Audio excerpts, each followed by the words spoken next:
To find the most accurate record of how ancient empires actually functioned, we look past the stone monuments and the battlefield accounts. The clearest evidence is the silver they left behind in the dirt. For centuries, the Greek city-states operated under a strict religious boundary. Placing the face of a living human on a coin was seen as a direct claim to divinity and an invitation for the gods to strike you down. That rule was eventually discarded, initiating a cycle of expansion and massive wealth that the Greek world was ultimately unable to sustain. The loose change in your pocket today is a direct descendant of that shift, a surviving relic of a time when mortal men began to view themselves as gods. Before the rise of massive kingdoms, early Greece was defined by its landscape, a collection of independent cities separated by harsh mountains and the sea. When coinage first appeared in the region of Lydia, it arrived as these irregular, oval-shaped lumps of electrum. These weren't standard discs, but raw pieces of metal embossed with basic figures. As the technology moved to the mainland, the Greeks established a clear logic for its design. Currency was reserved for the symbols of the community, its sacred animals, its history, and its deities. The island of Aegina used a sea turtle to validate its silver, stamping the shell with heavy, distinct pellets to ensure its wealth was recognized in every port.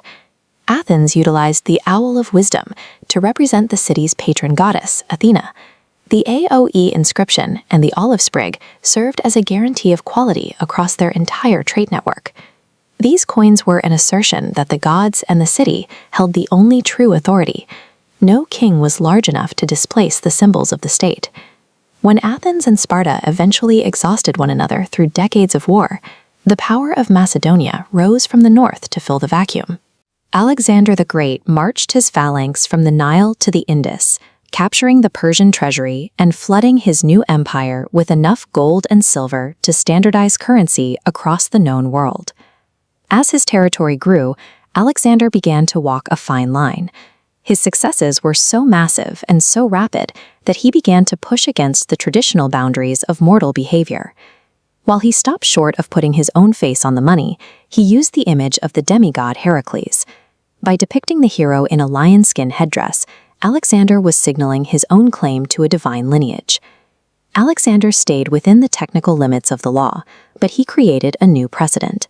He laid the groundwork for his successors to move from representing the gods to replacing them.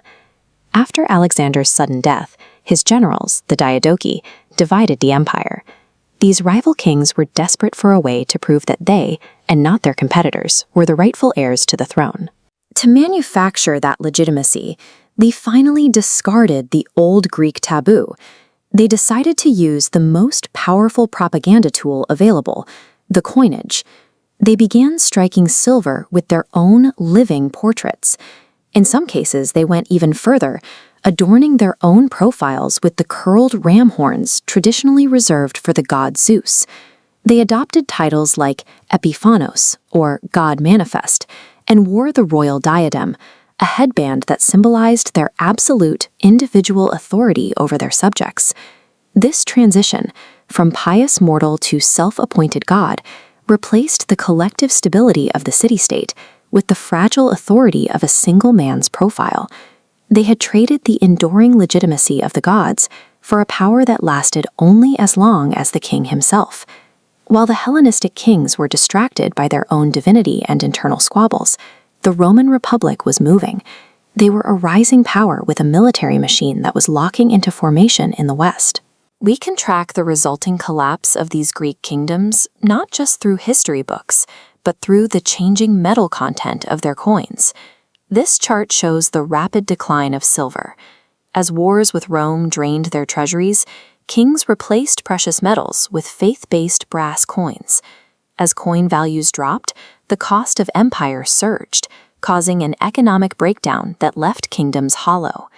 These coins are the physical record of that trade-off. They show how a desperate focus on maintaining the image of a god-king eventually emptied the treasuries that were supposed to keep the borders safe.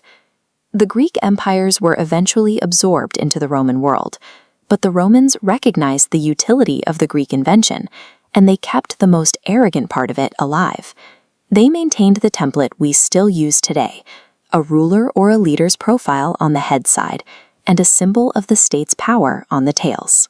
Every time you use a coin today, you're holding the final evolution of an ancient king's ego. It makes you wonder what evidence of our own ambitions will be pulled from the dirt 2,000 years from now.